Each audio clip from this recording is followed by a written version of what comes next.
She looks like Barbie when she walks to the ring, polished and composed, almost disarming in her calm. That illusion is the first mistake people make. Step into her range and the truth arrives quickly and without drama. Chunli Mona Kimura was never built to be decorative. She was built for control, for distance, for the quiet kind of dominance that doesn't need chaos to leave a mark.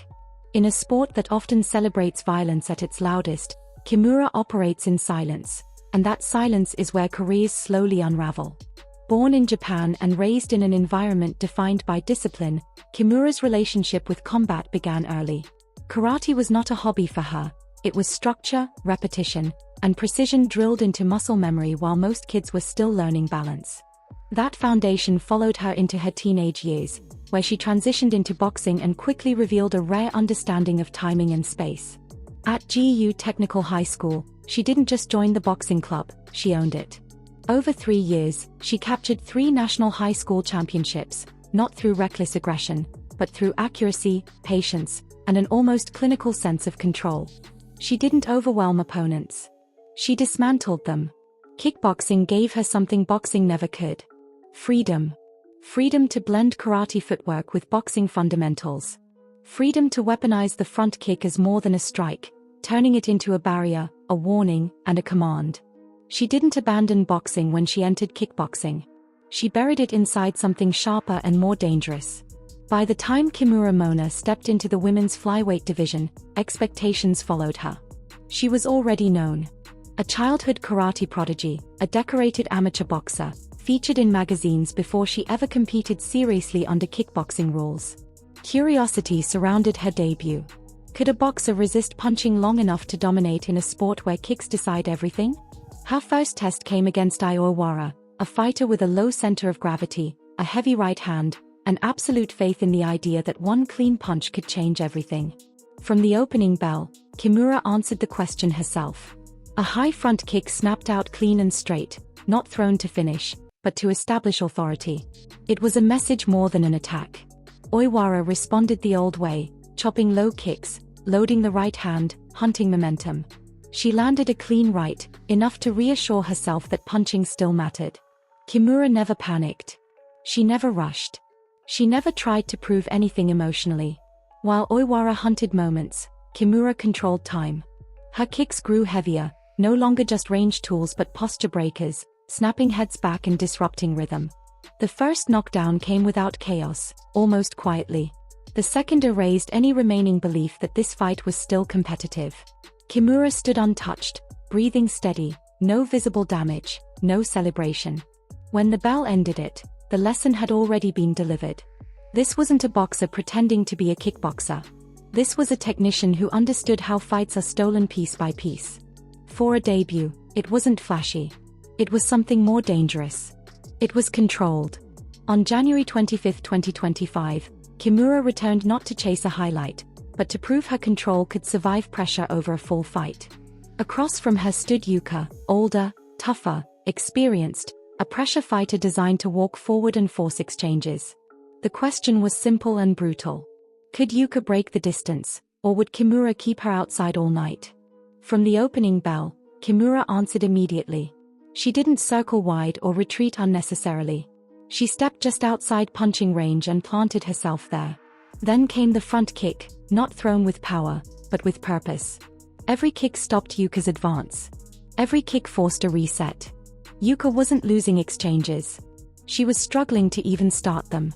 Despite her boxing pedigree, Kimura barely threw punches early. She didn't need to. Every kick delayed Yuka's offense, turning her forward pressure into hesitation. As the rounds progressed, Yuka tried to eat the kick to get inside, tried to make it ugly, tried to turn control into a brawl. Kimura stayed calm. The front kick sharpened, landed higher, longer, more confidently. When Yuka finally stepped through one, Kimura answered with a left straight, clean and efficient, no wasted motion. That became the pattern. Kick to stop movement. Punch when balance breaks. Even when Kimura was touched, she never retreated emotionally. She pivoted, reset, and restarted the process. When the final bell sounded, the decision was clear. 30-27, unanimous. 2 fights, 2 wins, and a message to the division that was becoming impossible to ignore. If you can't solve the front kick, you'll never reach her hands. By June 27, 2025, Kimura Mona stepped into the ring again, this time against veteran Satoko Ozawa. There was no hype attached to this matchup, no experimentation. This was a test of maturity. Ozawa wasn't coming to rush or gamble. She came to outlast, to disrupt rhythm, to survive and drag Kimura into deeper waters. The opening round moved quickly, but Kimura didn't attack immediately. She observed. She stayed just outside range, eyes locked, reading patterns, letting Ozawa reveal herself. Then the front kick returned. Reset. Step. Kick again. Ozawa tried movement, feints, changes of pace, but Kimura reacted to nothing prematurely. By the end of the first round, something important had already been taken. Ozawa's timing. In the second round, Kimura increased pressure without ever charging forward. She tightened space. Front kicks landed cleaner. Straights followed sharper. Ozawa tried to roll out and escape angles, but every exit met another barrier. Kimura wasn't hunting the head blindly. She attacked posture. She attacked balance. Then came the leg kicks, placed perfectly, stripping away structure. One sequence broke resistance. Another sealed it. At 1 minute and 8 seconds of round 2, the difference was undeniable. Kimura stepped in behind a kick. The straight landed. The follow-up erased any doubt. She didn't rush the finish. She earned it the way she always does, by letting opponents believe they are safe right up until they aren't. She still looks like a Barbie when she stands in the ring. These fights prove how misleading that image can be. Kimura Mona isn't chasing chaos, knockouts, or viral moments. She's building something quieter and far more dangerous. Control. Distance. Patience. And in a division filled with fighters who want to rush, swing, and overwhelm, she's becoming the problem no one wants to solve. So what do you think happens next for Kimura Mona? Is her style the future of the flyweight division, or will someone finally crack the code and force her into a fight she can't control?